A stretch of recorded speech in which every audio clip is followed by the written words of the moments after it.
It with Kyran Bracken and Nick Easter. The rugby podcast that doesn't take itself too seriously. Hi and welcome to Ruck It with me, Kyran Bracken and Nick Easter. And later on in the show, we'll be speaking to Eddie Hall, the legend as he is, world's strongest man. And of course, Shaun Edwards, the legendary Welsh coach now coaching in France. But to finish off the show with a bit of music, we'll have the Scottish legend, Kelly Brown. Ruck It with Kyran Bracken and Nick Easter.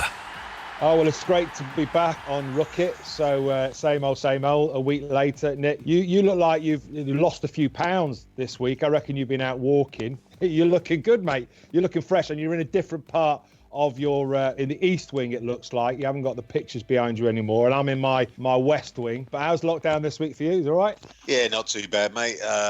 Regards the comment on the weight loss, it's probably more a case of I've gone up to the boozer at the wrong time to get the supplies in. I've been up to the local wine shop, which is usually open before lockdown, sort of late in the evening, and I've left it late in the day. So I suppose it's accidentally off the alcohol, really. Can't even get your words out. Are you drinking at the moment? What's in that cup? What does it look like, mate? Well, yeah, a bit of tea. But listen, I just on the lockdown thing, and we'll a lot to talk about in rugby with Billy Bowman being appointed, and we're going to pick our best England 15 we played with, and let subscribers decide whether we pick the right team. But one thing on the etiquette, right, on lockdown. Okay, now one thing that really pisses me off, I don't know what you're like, you'd be out walking with the wife, maybe not with the wife, with the kid, is when runners come along. And or bikes come along, they run past and you sort of go to the side and they don't say thank you. It really pisses me off. I want to chase after them and say, yeah, but mate, have you been for a run recently? Every day, mate. Yeah, right, mate. It's hard work, mate. When you're 18 stone, it's hard work. When I'm running, I think exactly the same. I think, the runners have got to move out of the way, of course they have, because they're approaching quickly. They approach you from behind, whatever it is. That's they've got to say no. It's not that. It's when they can't. There's no chance to say thank you, mate. It's hard enough trying to complete a run. Well, I find it hard enough to try and complete a run without turning around and waving my hand and saying thank you and wasting breath doing that. The problem is when you're running, it looks like you're walking. Mate, the etiquette is keeping the social distance. That's enough. No. Listen, okay. All right, I'm going to rephrase it. Okay, so this is what annoys me. So we went out into the woods with the family, went for a nice 5k walk, and you pull in a good 30 metres, you go to the side and you let them pass. So another walking family, and you're standing there for, let's say, 25 seconds, and they walk past and they don't say thank you. So I've got... walkers. Walkers, I agree with you. Runners, and I've now started to wind up. So when they go back and don't say thank you, I say, you're welcome. So that's my... Mate, you are a grumpy old git, aren't you, mate? No, come on. You're becoming a grumpy... Mate, you're nearly 50 as well, aren't you? You're nearly 50. I am, yeah. Are you close I'll tell you what I've done this week, actually. I've completed 2,000-piece jigsaws for mental stimulation. How long did it take therapy. Well, a week to do two. Week. So work it out, mate. Well, that's good. That's pretty impressive, because on the box it says 2 to 4 years. That is just awful. Oh, come on, that's good. You like that? Tough work, though, mate. I tell you, it's tough work. That. Oh, you get stuck. My God, it's hard. The missus doesn't want a part in it, obviously. What is it? What is it of? One was the Christmas one, so a bit out season. Another one was a space traveller one. But I'm colourblind, mate, so I'm screwed. Shut up. So I'm colourblind. So I'm looking at these pictures. Is that purple? Is that blue? Is that green? Is that red? Trying to have a look at them, trying to place them. I just have to put them in the shade. I just look at the shade, basically. I don't try and discern the colour of it. Does your little boy come over and start whacking it all around the place? Well, mate, that's the thing. It's high up on a flat table, so well away from him, because that would really have done my nut in. I was quite proud of that achievement, actually, to be honest. Ruck It with Kyran Bracken and Nick Easter, the brand new rugby podcast. Let's talk about rugby. So Bill Bowman, as expected, has been appointed chairman of World Rugby, and P-Shot it was quite close in the end, 28 votes to 23. I did think it was going to be a whitewash, but I think with Bernard Laporte on his side, I think there's probably no chance that P-Shot was going to get a win, but it's shaking everything up. But there's a lot. It was 20. Was it 28-23? Yeah. it was actually just one vote because the tier one, if you like, European nations carried 3 votes.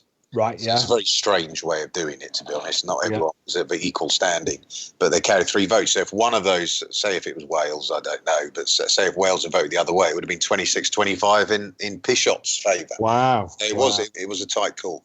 He's got, and I don't know whether you've been reading any of the press, but interesting. We've talked, haven't we, in the last 3 or 4 weeks about changes in the game, and it's quite nice to hear some of the actual players come out. Mike Brown and Joe Marchant from Harlequins have turned around and said the game is really boring. And later on in the programme, we'll be speaking to Shaun Edwards, and maybe defence coaches have made it that way. Maybe there haven't been enough changes in the rules to make it a bit more open. We've talked about substitutes coming on, but I think the biggest question is there going to be a reduction in the salary cap?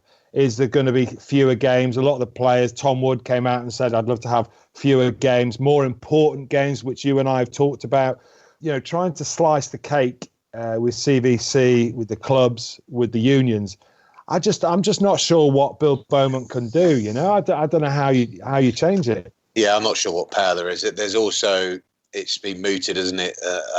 And I think he's been on a video conference as well through the media about trying to start this global nations and try and make it a global season and run the summer tours and the autumn internationals concurrently, run the rugby championship concurrently with the Six Nations, leaving the Six Nations as it is now in February and March. He doesn't want to move that. But as you say, mate, unfortunately, there's too many people with their fingers in the pie or in the cake who aren't willing to concede ground. And I'm not sure how much power World Rugby has to be able to make those changes. I think the critical thing is, it's an international game, Brex. The money's in the international game. We mustn't forget that. We've got to get that right. You know, I said this before on here. Why do we need changes? Why is rugby always discussing ways of changing the game? It irritates me, mate. It really does. It pisses me off, to be honest with you. Why can't you leave well alone? How many changes have happened in American football, right? You watch all those America's game stuff, you know, since the Vince Lombardi days and everything. How many changes have been made in American football? How many changes have been made in baseball? How many changes have been made in football? How many changes have been made in cricket? All the other sports, you know, little rule changes here and there, okay, to keep up to date or to speed it up slightly. Rugby are always talking about changes, always talking about it, whether it be, you know, changes to the laws, which make it harder to officiate, which make it harder for players to develop, which also changes the sort of makeup of a squad. They try and change they're talking about the global calendar for years. I've spoken about it. I don't believe in a global calendar because I think you're inspiring the younger generation. And what would your boys and girls do, okay, if there was no rugby during their rugby season at school? They wouldn't be inspired by anything. They'd probably not play rugby. And therefore, later down the line, you might get this, wonderful professional game that you think you're going to create. But actually, you're not going to get the next generation of players coming through. I think you should leave it as it is. Obviously, there's got to be less games. We've spoken about this before. And making the big games less. Because if you say over a season you play, you know, over 2 seasons. So let's just take Maro Itoje, right? Or Owen Farrell. They would have played, okay, so let's forget about COVID-19. They would have played a World Cup, 2019. They would have played big Heineken Cup games. They would have played a Six Nations. They would have played more Heineken Cup games, more big Premiership games. They would have gone on tour. They would have played Autumn Internationals. They would come around, played another Heineken Cup, another Six Nations, big games round the corner all the time. British Lions Tour, not even 2 years since the World Cup, plus 2 Six Nations, plus Heineken Cup knockout games, big fixtures in that competition, big fixtures in the Premiership, big international games as well outside of those 2 comps. And you think, where does it end? You know, how can you possibly get these guys from a mental and physical point of view into shape, and also the hype surrounding it in terms of the interest from the general public? I think you're right. I think you're a real purist when it comes to rugby. I think me being a back, and maybe it has come from Mike Brown and Joe Marchant saying rugby's a bit boring, but I do think you're right to some extent. I was interested to hear what Rob Baxter said from Exeter, the coach. And he's like, well, why do you want to change this beautiful game? Because what they're trying to do is they're trying to undermine the scrum and undermine the maul, which is probably Exeter's, you know, DNA, and that's how they sort of dominate matches. And in a way, I suppose me being a back, I'm in favour of these changes because I want to see the game open up. But as Rob Baxter said, well, that's just a bit unfair on the bigger guys. I think what we're talking about to some extent, really. He didn't say that. He said, actually, I know exactly what you're talking about. He said you're going to get more hybrid players, which actually means there'll be less space for you. So I will take a legend player at Harlequins as an example, right? You might have watched him play, you might not have, but he was absolutely critical at the time we were winning trophies. Ollie Cohen was 22 stone, a big lump. Therefore, the scrums and mauls wouldn't be probably, he's a good mate of mine. Arguably, would he be a Premiership starter now, given the athleticism required in both lock forwards? They need to be a back row, they need to be a line-out jumper, they need to mix it in the scrums and mauls. Depowering the scrum and maul means you take those players away because their value is no longer as important. Now, if you take those players away from you, right, a running 9 or a 9 that likes to look for gaps later on in the game or exposing those big lumps, that actually opens the game up for you. So you get a more balanced game, exactly what rugby was created for, all shapes and sizes.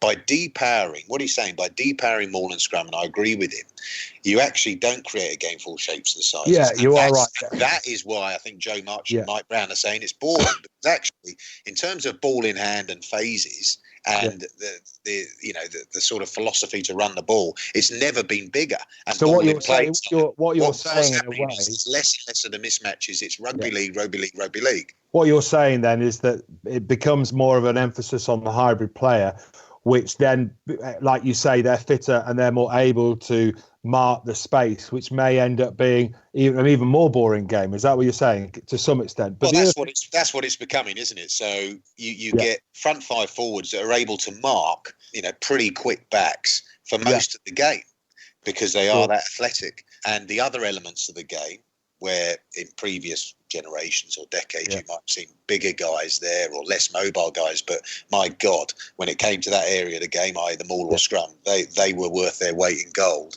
have been taken away. Yeah, I get that to some extent, but I think what we were talking about in a way is we were talking about the substitutes coming on and having that's such another an thing impact. that will help the situation as well, which we've spoken about and people know about as well. So if you put those two, if you bring back the maul and the scrum, if you limit it to 3 substitutes, I think was what we said. So bench 3 subs, you can use 3 or 4 or whatever.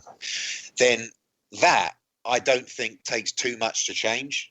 In terms of bringing that rule, to be honest, I don't think it makes too much to change. You say, right, actually, we're putting an emphasis on scrum and maul, right? That can be changed very quickly. Okay, you can only use 3 subs. I mean, you don't have to move around global calendars. You don't have to start dealing with CVC and all the stakeholders. Yeah.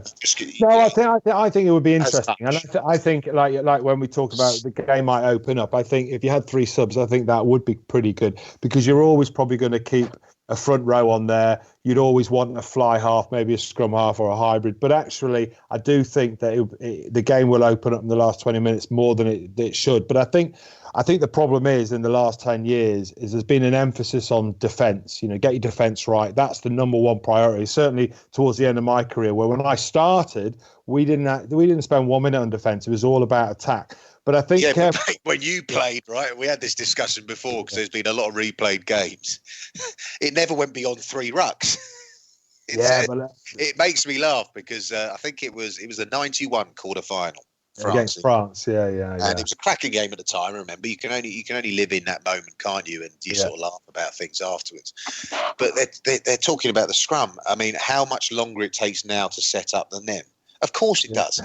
Because all the forwards went to the first 2 rucks, and then there was a knock on, or it was unplayable. Then it was a scrum. So all the forwards were there ready. They weren't even knackered because literally they got up the last set piece or when the game started. Now it's 30 phases. But it was really violent.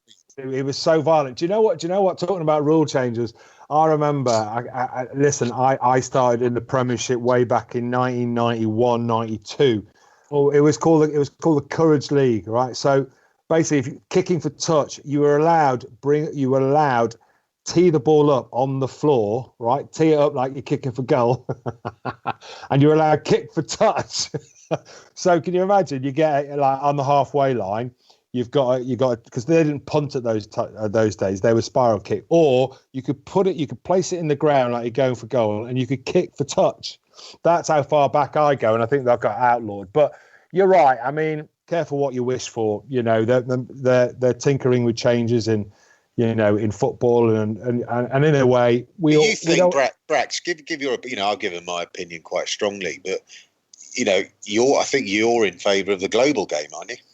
Bringing it all together. I think, or have I changed your mind now? No, I'm not a massive fan of the global calendar. I know that the jewel in the crown really is is the Six Nations at the time that it's on.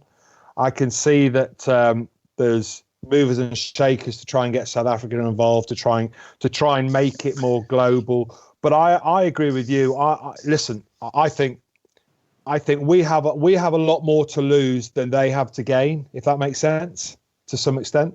I think, though, we could remodel the autumn internationals and the summer tours to make it a little bit better. But I do think there's some sense in less is more. And I think less is more being less club games, but more important club games, So that's where I think the change needs to be. But I think from the European point of view, I don't know what you think about, South Africa, Australia, New Zealand, and Argentina. Actually, I don't even think they're filling the stadiums nowadays for those big games.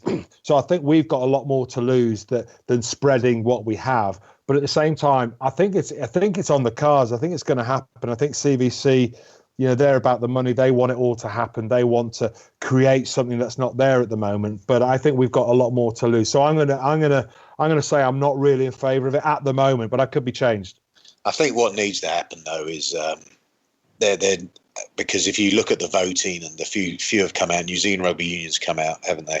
And they didn't vote for Bill Beaumont, and they said, well, because he's been in for 4 years and there's been absolutely no, not a fair revenue share as was promised or spoken about previously between the Northern Hemisphere and the Southern Hemisphere. And, they've got to watch out because, look, I know our game, obviously the game's not in great health at the moment, but forget about that. But I know our game is healthier up here than it is down there. But we have a duty, and certainly World Rugby do, to look after the game down there because ultimately, they've still got the best two sides. From a consistency point of view. And those two sides live and breathe rugby. You want to bring, you've got the most natural rugby athletes down there in the Fijians, the Samoans, the Tongans, all the South Sea Islanders. Japan have now come to the table as well. I know they're not Southern Hemisphere, but and I think that's one thing World Rugby really, really do need to sort out with, whoever it be, the Six Nations Committee or whoever it might be. Would you bring South Africa into the Six Nations? No, I wouldn't, because I go back to it again in terms of being in seasons. The South African winter runs in line with the Argentinian and the New Zealand Australian one, and they have their own competition there. It's just unlucky that time zone wise, they're caught there, It's always sort of, and I know you say, I'm a sticker for the old school and a purist, but why do we have to change it? It's always been exciting whenever we tour the Southern Hemisphere. It's always been exciting because Australia and New Zealand play a similar brand of rugby. South Africa brings something different. Argentina brings something different. So it makes that tournament, and whether it be the Super Rugby and the franchises or the countries, interesting, gives it flavour. We've got that here with, the home nations in France and Italy coming through. And, you've got the likes of Georgia pushing through as well. And South Africa coming to the table. I know it makes sense in a lot of ways, but actually I just don't think, I think it's actually making it a much more, it's making it a little bit more closed, like a little cartel of sort of, just European rugby with South Africa involved, and you're sort of shutting out the rest of the world.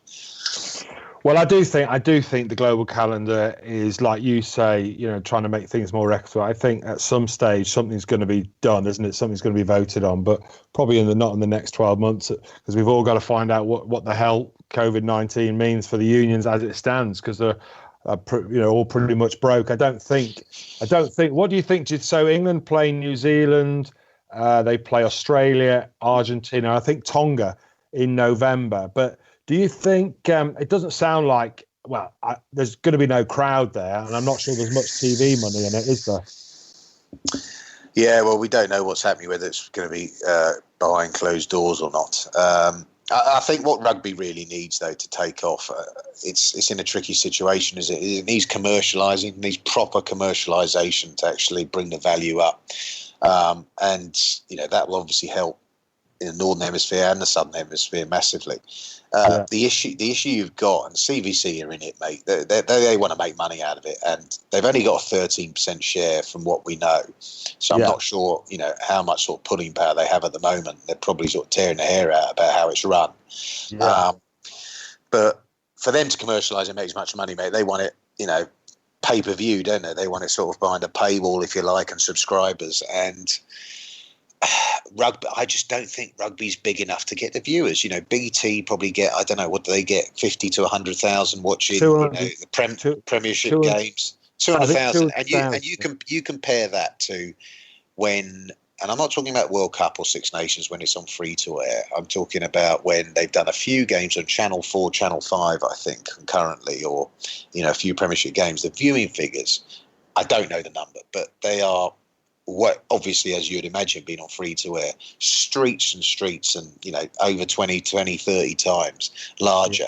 And I think rugby has just got to understand that it's not as big as it thinks it is. And that's why. Well, in this country, forget about globally, in this country. And then once you get those players out there, as we've spoken about before, the World Cup, your Itozis, your Aaron Farrells, your Sinklers, all of those guys, these are poster boys, guys that can be used in the communities and commercially, like massively compared to other sports in this country. And they're not getting the profile and commercialisation, I think, partly because of that. The brand new Rugby podcast. Ruck It with Kyran Bracken and Nick Easter. We've now got on the line world strongest man, Eddie Hall. Eddie, how are you, mate? Yeah, how are you doing? I forgot we were meant to have this call. Joe worded me up. It's great to have you on Ruck It, by the way. Hey, brilliant to have you on Ruck It, former world's strongest man. I see that you've not had a problem anyway with excess hair growth. You're sort of you got your Mohican. Is that a Mohican there, or is that a little sort of Tintin? It's it's a Tintin at the minute, but it's meant to be a Mohican. Yeah. How have you been, mate? Anyway, how have you been coping? Yeah, good, man. Not too bad. I'm just in the middle of a workout right now. I'm just every day, just 4 or 5 hours a day, just training. Let's have a look. Mate. We've got to have a look. We've got to have a look at the gym you got there. No, it's not. It's nothing special. It's all been built as we speak. Oh, wow. But I've got pretty much everything I need: boxing bags, all the leg machines, row machines, treadmills, bikes, dumbbells up to 60 kilos. I don't think I could lift anything in there. Yeah, nothing in there, mate. You probably can push open the door, Brax. Eddie, have you got that? Have you got 501 kilos in there? I read the news this morning, man. I was so disappointed. You're going to have to come out of retirement now, aren't you? Yeah. Well, I'm not bothered, man. I mean, for who broke the 501 in his home gym. In my eyes, I don't see it as an official world record. He's just a home gym hero for me. Skeptical, yeah. It's not even the skeptical. It's just the way the international deadlift should be set, and for a man to set his own standards at his own pace, his own gym, everything else. Everyone can make their own sort of judgment on that, but for me personally, and for the sport of strongman and for sport itself, it's not right. And everyone deep down knows that. You can't. There's been a case of a guy running a marathon under 2 hours recently. First man to break a 2-hour marathon. They're not classing it as an official under 2-hour marathon because it wasn't done against other people. It wasn't exactly. It's like running 100 meters by yourself with official timers and everything and getting 9.5 seconds and saying exactly. Yeah, Usain Bolt was rumoured to have run, quicker than his world record in training, but he's never going to say, I've got a referee here, let's do it in my home track. And it's just ridiculous, but you could go on and on. I'll leave that there. Home gym hero. That's what I'm calling for right now. Can I, Eddie? On the Ruck It last week, we picked Sorry. Oh, I love it. His boys coming in. Are they strong as well? Are they like you? Are they anything like their old man? He's a big wad. Yeah, Max, come here, mate. Come say hello. Yeah, come and say hello, Max. Oh wow! Look at it. What are you lifting today, Maxie? He's straight in it. Look, he's gonna. Max, what are you lifting? Says nothing, but he will. What's his exercise? A squat? No, he just does little bits of everything. He likes keeping active now and again. He doesn't take it too seriously. He's more interested in his fortnight, aren't you, mate? We're all the same. No, my kids. Listen, Eddie. We picked a rugby team based on other sports. Okay, And you came in at tight head. That was selected by Nick Easter or whatever.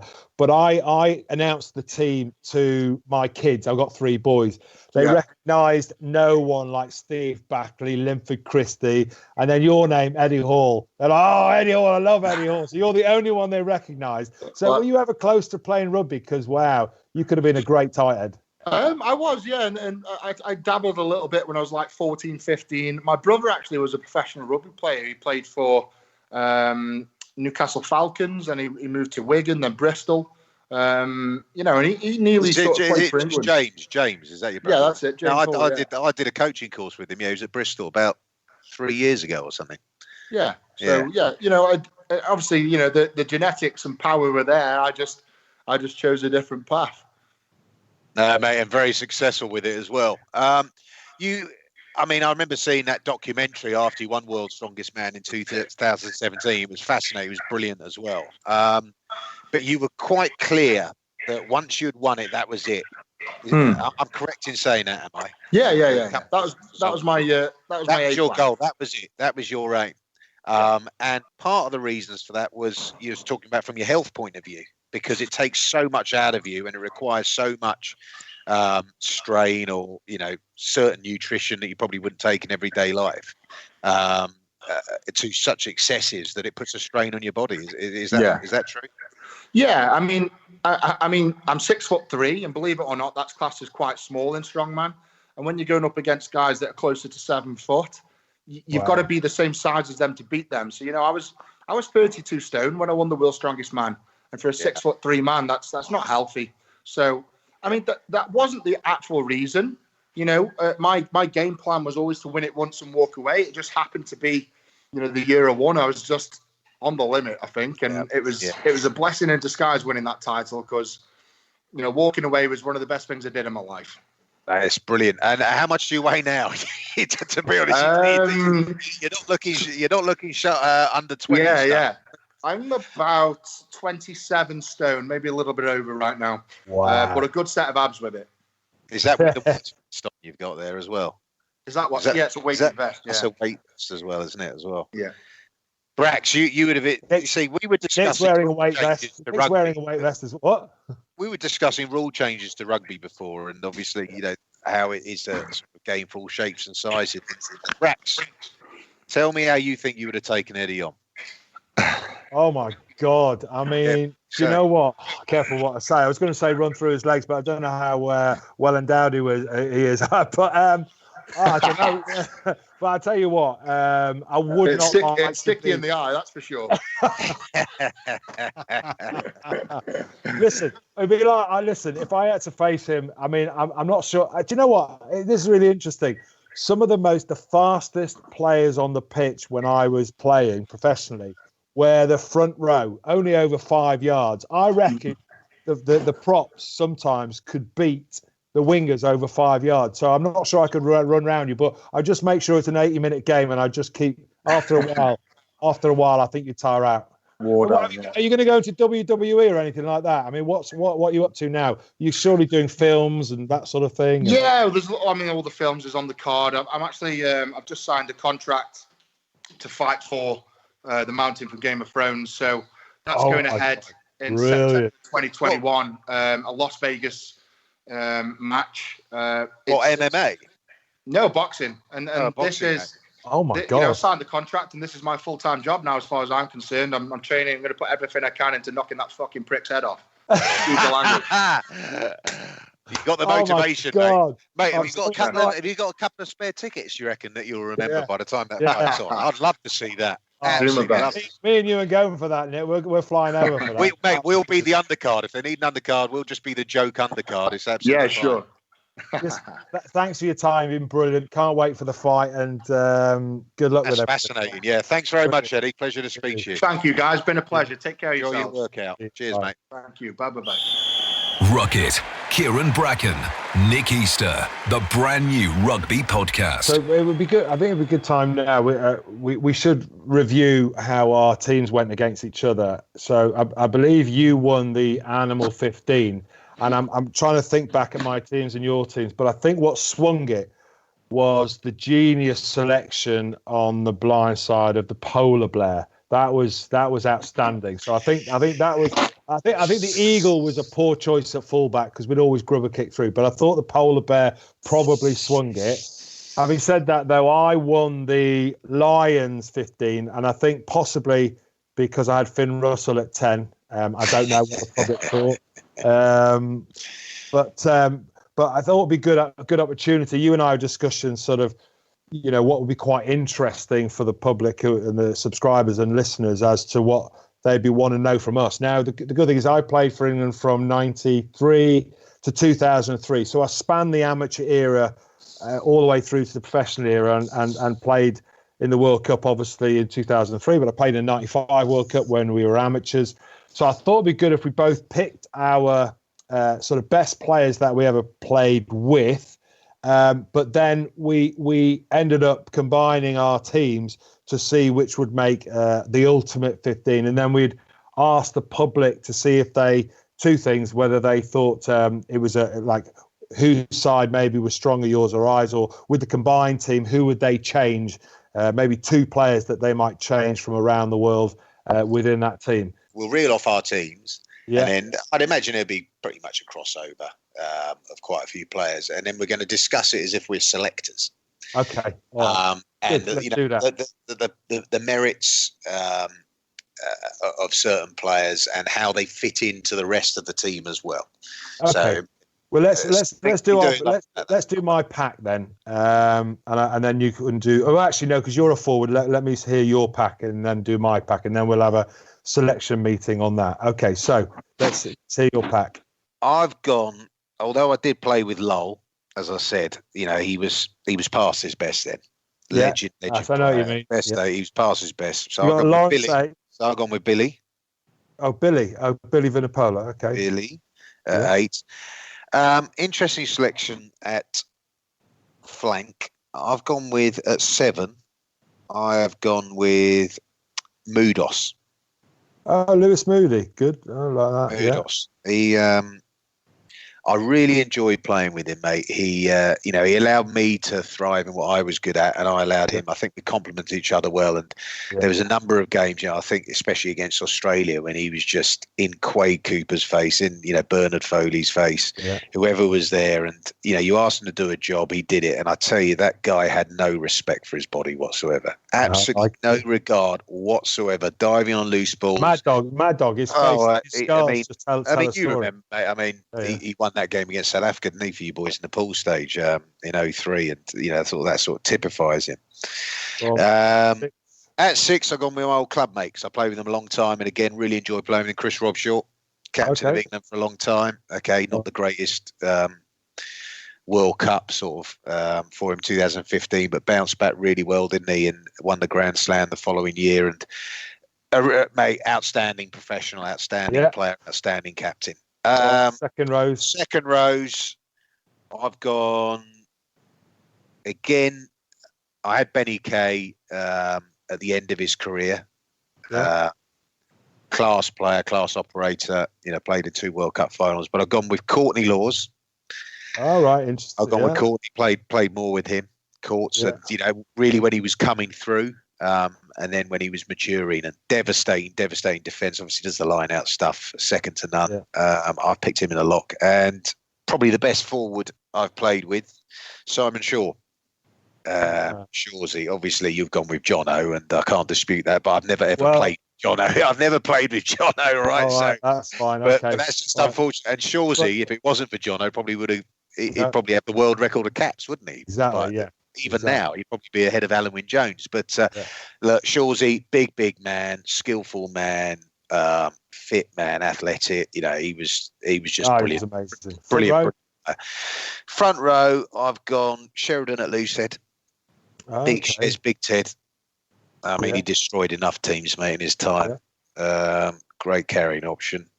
Phil Vickery at Tired. Mix, he was much modern day tired, wasn't he, coming through? And I did play with Tomo, but he was mainly on the bench to Dills for most of my time. But I've gone with a guy, right? And he ain't good.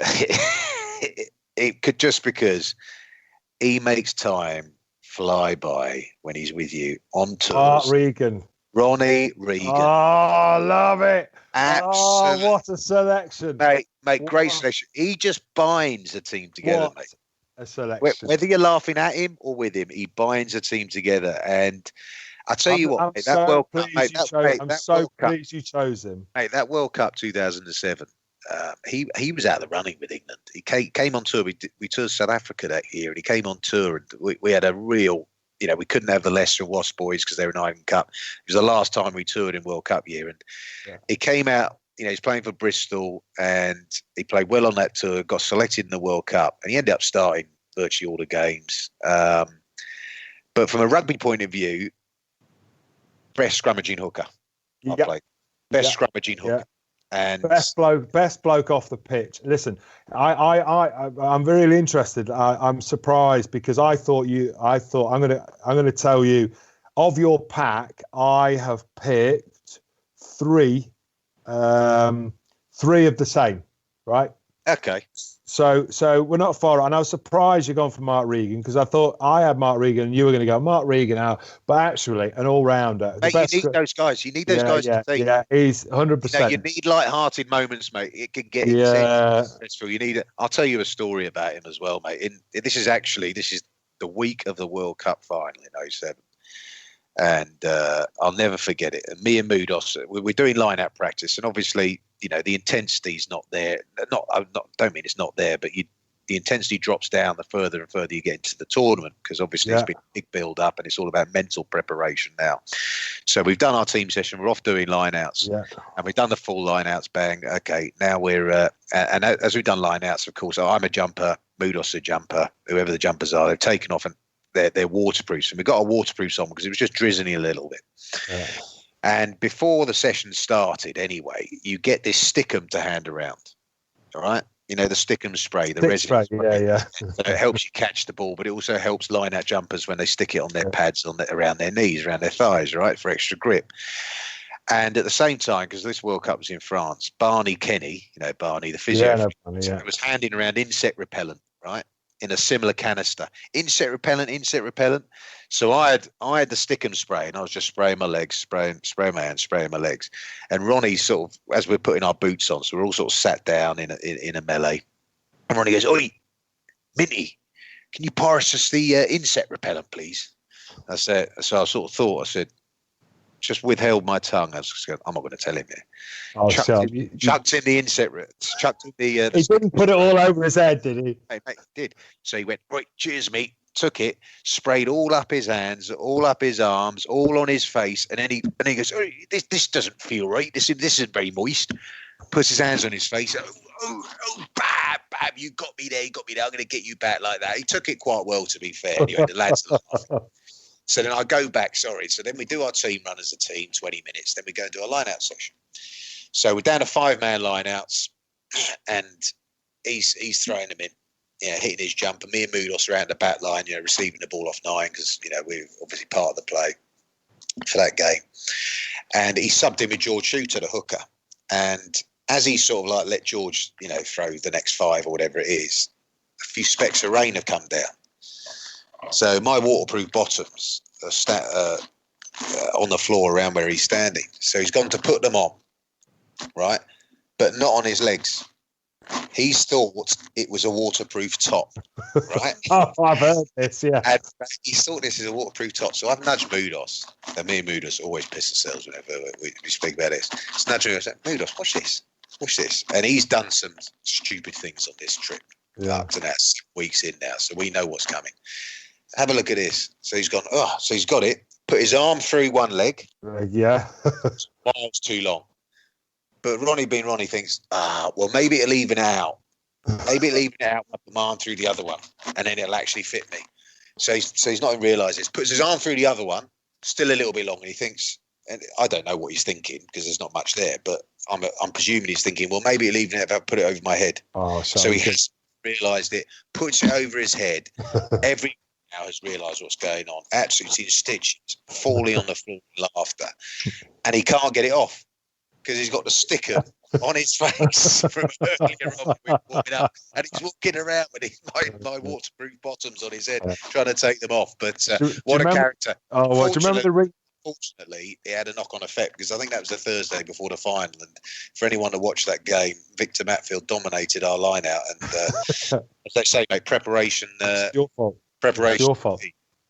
My favourite Ronnie story, just I'd be very quick one. You know the ring game. Wherever, it's stupid. You put the ring out like that, and if someone sees it, you get to hit them. I mean, what stupid game, right? Yeah. So I'm on the toilet just before. I think we're playing Australia at home at Twickenham, and I'm going for my fifth toilet. Get nervous, go to the toilet, and Mark Regan follows me into the toilet next to me. Right, he's doing a shit or whatever. He wipes his arse, okay, with a big piece of shit on it, and then puts his hand through, right, with a hold in the toilet paper with a big piece of shit, and goes, "Here, Babs, you must have looked." So when I came out, he smashed me a few times. I was like, "Mark, we're about to play Australia. What the fuck? What are you thinking, mate?"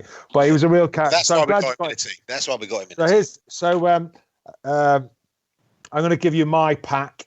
So my pack.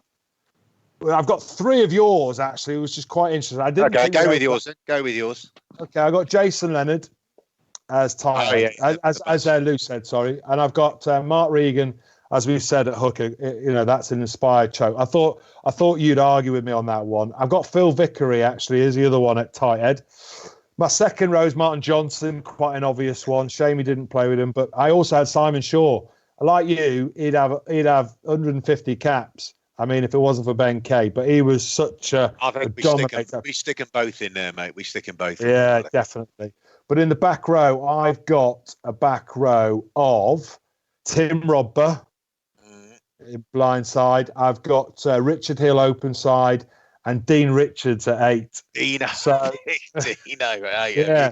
Neither of us have gone with the lull then. We've not gone with the lull. Yeah, we've not gone with the lull. I mean, he'll be disappointed. He'll be disappointed. But, when we pick our combined team, it'll be interesting. So I'll do the backs now. So with the backs, obviously, I don't want to spend much time at who I picked at 9, Matt Dawson. Let's move quickly on to 10. Johnny Wilkinson, I've got at 10. Sorry, who picked at 9? No. Just move on quickly because the amount of times I sat on the bench, I just don't want to talk about it, really. You're going to select my 9, aren't you? Okay, so Johnny Wilkinson, I've got at 10. So on the wings, it's quite interesting. I mean, I fortunately played with a fantastic player, Rory Underwood. Great finisher, big old boy. Now, my centre partnership. Now, I played with Tyndall, I played with Will Greenwood and stuff, but I think the two players for me who stood out in my career, certainly when I started out, and whether they would be relevant now, I don't know. But my centre partnership is Will Carling and Jeremy Guscott. Jeremy Guscott is such a glider, great player who we saw him in the lines. He can drop goal, obviously, but he had such pace. He was such a finisher. Again, you talk about nowadays who you might have picked. I'm guessing Manu Tulangi might be in there. But why don't you wait? Okay, we'll wait. Okay. And then my other winger is Ben Cohen. Yeah. Great finisher, very powerful. He was quick. He was powerful. Maybe not a great defender, but do you need to be as a winger sometimes? And I'm sure we've both got Jason Robinson at fullback. So it'd be interesting. Give me your lineup. Yeah, so I have. You went with Kyran Guscott, did you? I did, yeah. Yeah. So I've got, I think if I'm right here, two of your back line. I reckon you got Jason and maybe. I got Wilco and Jason there. So 10 and 15. Yeah. On the wings, I've gone with Anthony Watson. Okay. And I've also gone with, I'll tell you, Mike Brown was close for fullback and Jason Robinson shifting to the wing. That's an option. Brown. Played a lot of games with Brown, at Quins and, a few with England as well. And what a competitor that is. But I've gone with a guy obviously he's a class player, quality player as well. But again, you need these guys in a team to keep the team morale, the spirit, and just add a little bit of something different. Okay, when you're on these long tours. Hurry up, shut up.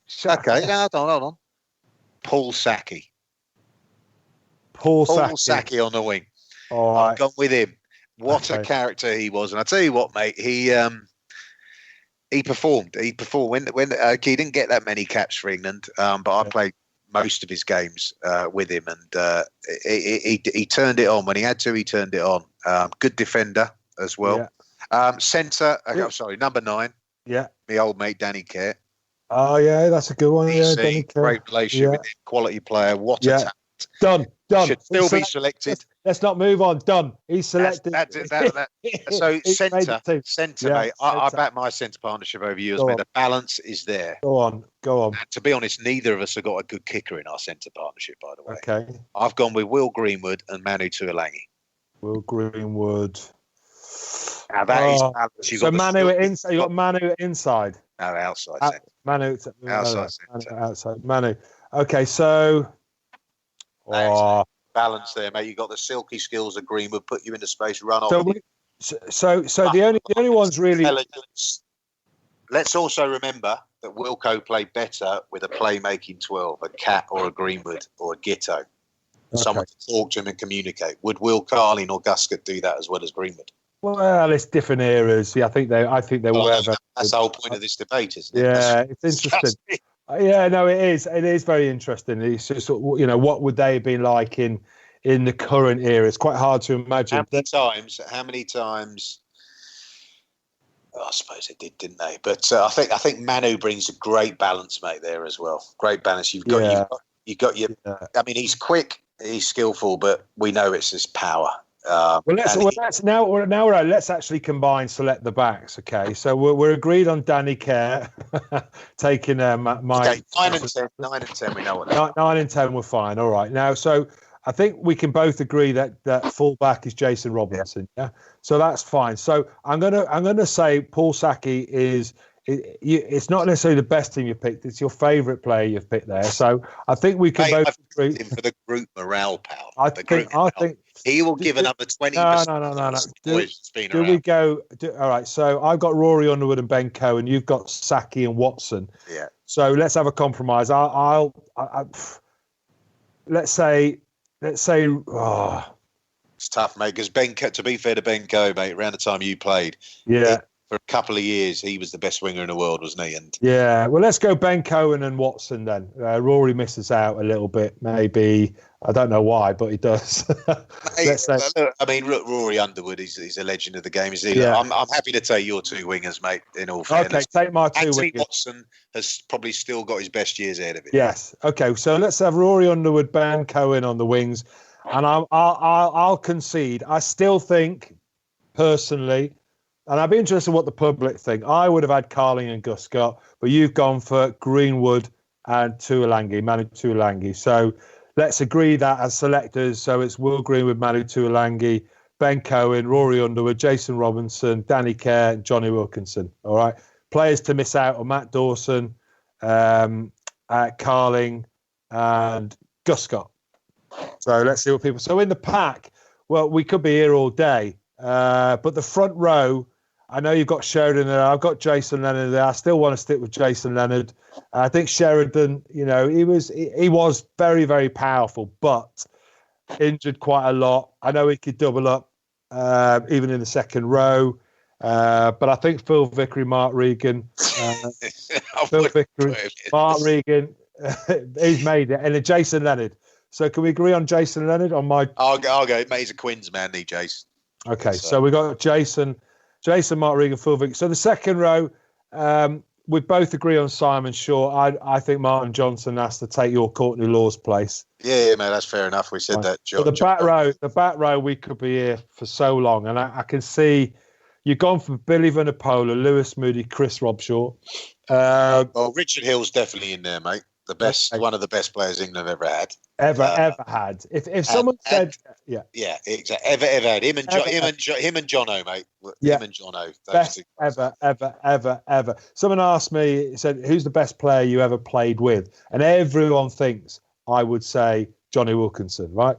And Johnny Wilkinson might be, say, probably 4th. My top 4 would be my number 1 by a mile, and I had him at Saracens. Would be Richard Hill. What he could do, he was like he's brilliant, mate.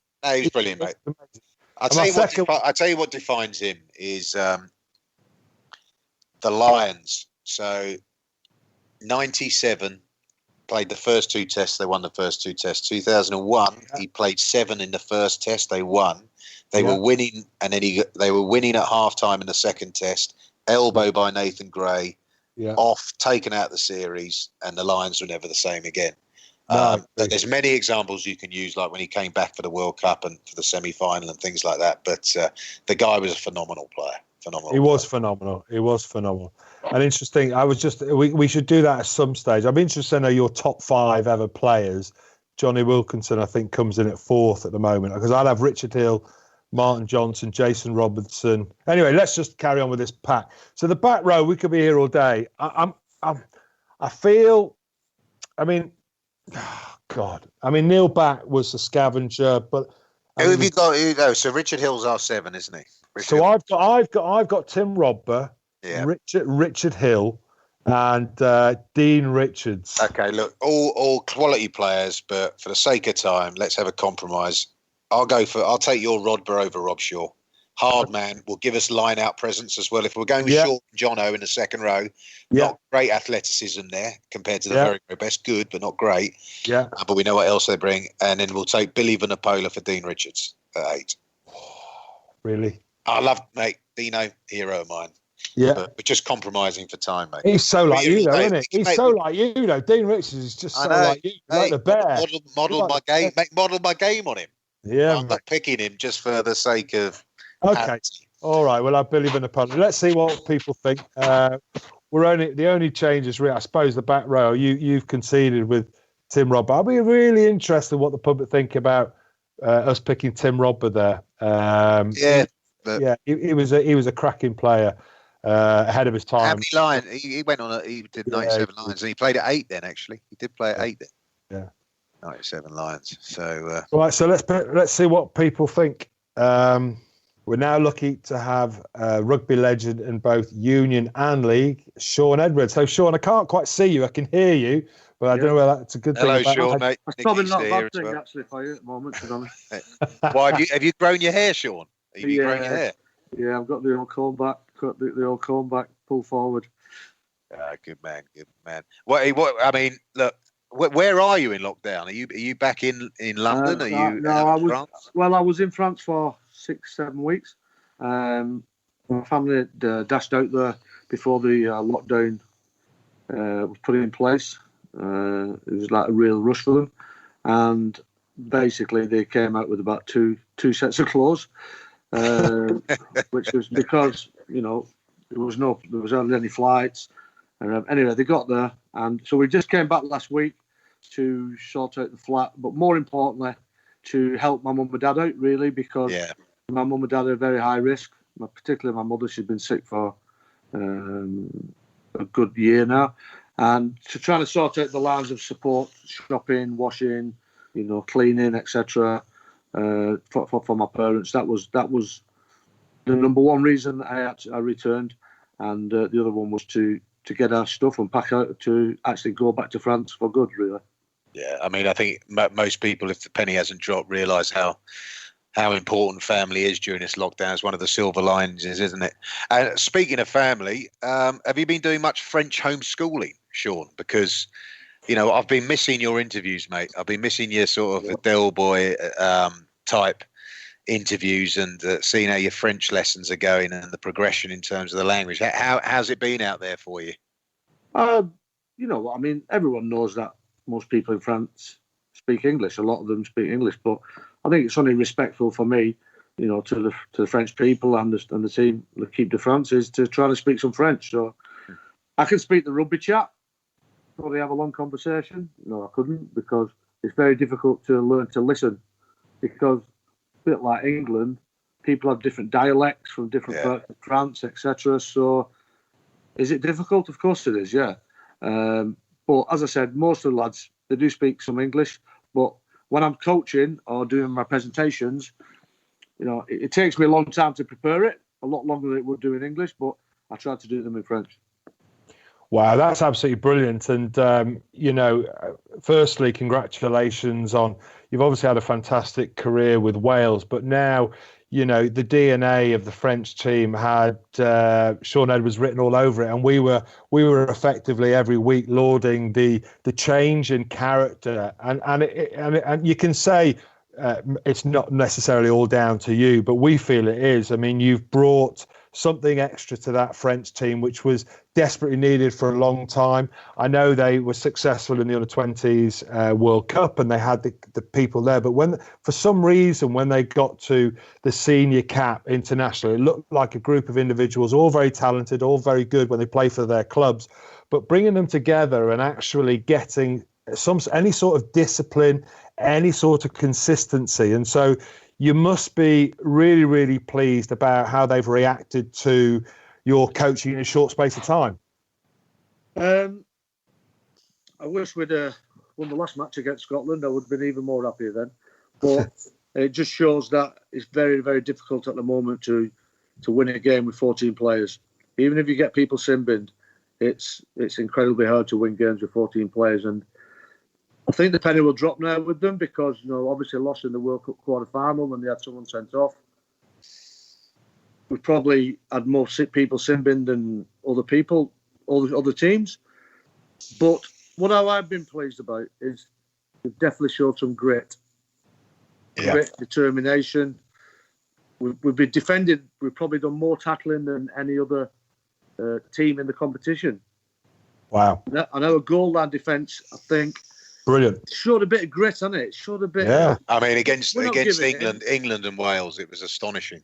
Quite astonishing. Yeah, and you know, I mean, I've never been there before. I've never coached French players before, but all I can say is I've been impressed with them so far. I've been impressed with them. I know you're doing defence, but you're also doing what other stuff? Are you doing breakdown work? Are you doing sort of patterns, or what else other than just defence? Well, I mainly concentrate on the defence, obviously, because that's my primary job. And sometimes, if you take the eye off it a little bit, it's always the defence which will suffer in coaching. Yeah, always the defence. If you fancy doing a bit of attack as well, and let's be honest, it's a lot more exciting doing attack than doing defence. And you can just take your eye off it if you don't watch it. One thing I have helped with, that I've contributed towards with my mate Flocky, who's a South African lad who's with us, is the fact that you have to kick the ball to actually win the game of rugby consistently. Yeah, it's all right having this idea of playing fantastic running rugby all the time, and at times you do want to obviously play with the ball in hand, from turnovers in your own half, etc. But just the fact that you have to have a constructive kicking game as well if you want to win games consistently. You might win one game with a couple of tries from your own half or whatever, but to win consistently, you have to have a constructive and creative kicking game. Yeah, you're absolutely right. I think that's been a big, big plus as far as England are concerned in the last few years. Is they just don't give many opportunities to the opposition and don't feel under pressure for many periods of the game, do they? Through that, look, and England kick to score. Yeah, they do. They've got fabulous variety there. Shaun, you're an absolute legend of both codes in the game, and but particularly in Union, you having coached very successfully at Watts at the club level, and clearly international level now, and with Wales. We were debating earlier on the programme. I'd be absolutely fascinated to hear, your thoughts. And there's a lot of chat now going around with Bill Beaumont, having retained the sort of chairmanship of World Rugby about changes to the game. Now, I'd like to congratulate Bill on that. Exactly. So he's done well. Now, Kyran sort of called me a little bit of a purist and old school. I don't feel old school. I always think things might need tinkering, but we constantly discuss change in rugby more than any other sport, I feel. But from your point of view, what's good in the game at the moment, what needs to stay, and what does need changing? And this could, this is a variety of things, whether it be laws, whether it be global calendar, or whatever's been mooted around. I'm not an administrator. I'm a coach. No. Okay. So I'd leave Personally, I wouldn't go to a summer season because, personally, I think the winters are unbelievably long. It's, my dad's a rugby league fan, always has been, and for him, the winters are incredibly long with no Super League, with the Super League in the summer. But obviously. Personally, I would stay as it is. I wouldn't make too many changes in the calendar, etc. So let's talk about what I really do know a little bit about, which is on the pitch. For me, the biggest thing I would it's not a law change. It's just actually making the law work, which is to stop people double latching continually when they're near try line. There's no contest for the ball whatsoever. Two people latch on, flop straight over the top of the guy with the ball, and you hardly ever see teams when they get near the try line play off 10 anymore. No. Because of this double latching. And it's against the law because it's almost like a flying wedge. So to me, that's what the first thing I would get rid of. And actually, someone said to me about the 40-20, what they do in rugby league, or they may be 50-20 or whatever. I think it's a good idea. Yeah. Because it's not all about helping the defence for me, but it's about having creative kicking game, as we spoke about England, have an unbelievably creative kicking game. And also, I think it will encourage teams to kick off 10 more, as opposed to keep doing box kicks off 9, which obviously take about 10 to 15 seconds to set up. Yeah, well, the refs can probably help with that, can't they? By just telling him to use it within 3 seconds, and that's it.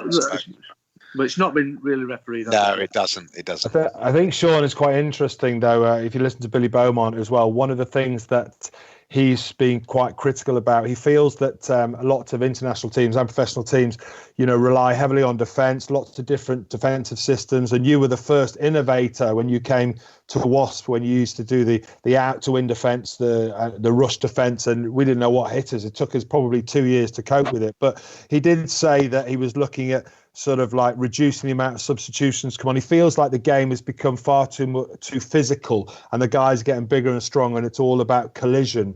So I'd be interested. Do you think there's time for a change? I think the game's always been about collisions. Yeah. If you go back 100 years, I'm sure they were saying the same thing 100 years ago. But I maybe kind of agree with the substitution thing. Yeah. Because the game is about a small man taking, obviously, early doors. The big men are the dominant players. And we kind of lost the way because you can replace over half your team. You can play 55% of your team in the game, which is a lot of, it's a huge percentage, isn't it? There's only 45% of the players actually play 80 minutes. Yeah. So I would be, if obviously safety because of the tight head, loose head sort of situation. I would think that would be a decent idea because the players would then have to train to play 80 minutes, which maybe which I think is a good idea. And what was the other thing you mentioned? Oh, the only thing I actually say about is going about defensive. There's never been more points scored in the game of rugby union than there is at the moment. Yeah, never. Exactly.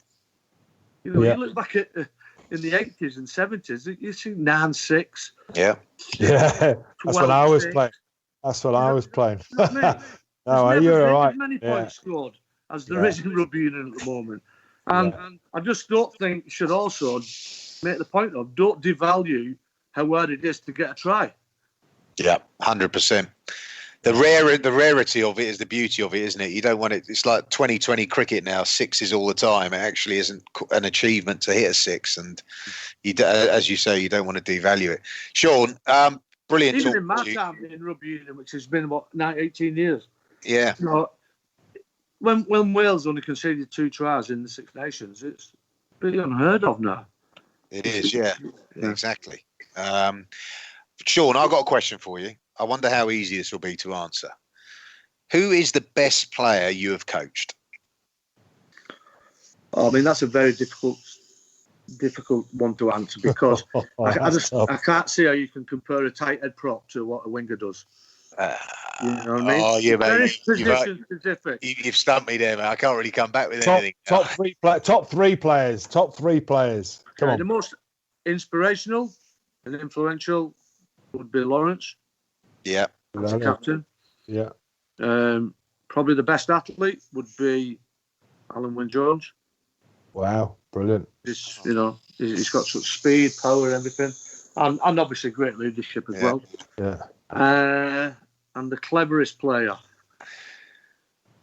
Who's the cleverest player? I'll tell you what, the maddest player. Mike Phillips. Mike Phillips. Oh, brilliant. That's on and off the pitch, I take it, Shaun. Intelligence, rugby intelligence. I like that. I think Stephen Jones wrote a book saying thinking man's game, and I think rugby is a thinking man's game. Players like Alex King, I suppose. Great thinker about the game, etc. I'll have to. Listen, there's a great name. Just lastly to finish up, can this France team? And the great thing is you have got the World Cup at home 2023. Can you? Sometimes you've got to make sure you turn that into a blessing and not a curse. No, absolutely. To have that, because it can become a curse as well. Absolutely. Well, like England found out in 2015. Can you win the World Cup? You can't let it become. Can you listen? Are you going to win the World Cup with France, and then after that, are you going to come back and coach England like we all want? Yeah. Well, I live in Chiswick. That's all I can say. So it's You won't spend half as long in your presentations as well, probably. No. All right, boys.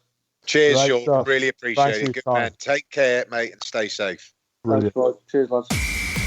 Ruck It with Kyran Bracken and Nick Easter, the brand new rugby podcast. And to finish off the show, we've got Kelly Brown on the line, who's going to sing us a song to see out the show. So the music sort of came about really because last week we had Nicky Little on, and basically he just finished off our program, and I mentioned you, and I said, I've got a great singer, because you sang at my Rugby Legends dinner at Twickenham, which was amazing. You were brilliant. You were absolutely brilliant. Oh, thanks. It was good fun. I did enjoy it. Yeah, you love your singing. It's just you need to go on one of those shows. I don't know, like X Factor. Have you applied for anything like that? No, I've never applied. I need to go on one of those. I think I need to get a lot better. I think I can blag it. Yeah. Full of rugby people, I can blag it. But if there's actual professional singers, I think it's sort of more of an issue. Oh no, mate, you were good. So what song have you chosen, or what sort of lines of the song have you chosen to finish off our? Well, what do you think? So I've got a few options. Go on. Okay, a few options. Yeah. So I thought I could obviously go the stereotypical Scotsman and do 500 miles with the lockdown, yeah. With the lockdown, Sweet Caroline. Yeah, that's good one. Hallelujah. Okay, yeah. What else? Or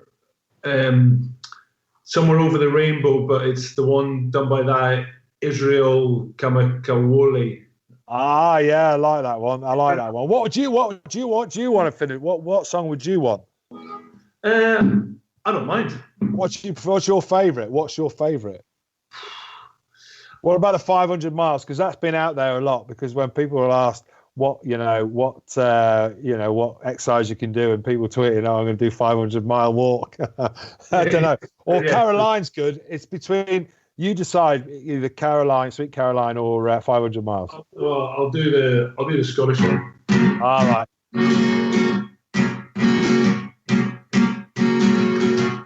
When I wake up, well, I know I'm gonna be the man who wakes up next to you. When I go out, well, I know I'm gonna be the man who goes along with you. If I get drunk, well, I know I'm gonna be the man who gets drunk next to you. And if I heaver, well, I know I'm gonna be the man who's savouring too. I would walk 500 miles, I would walk 500 more, to be the man who walks that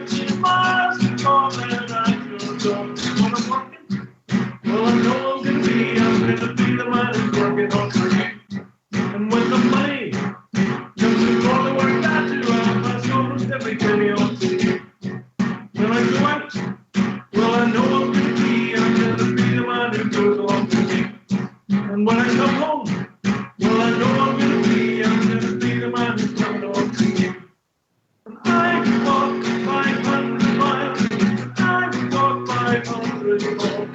Be the man who walks a thousand miles before the La la la la la la la.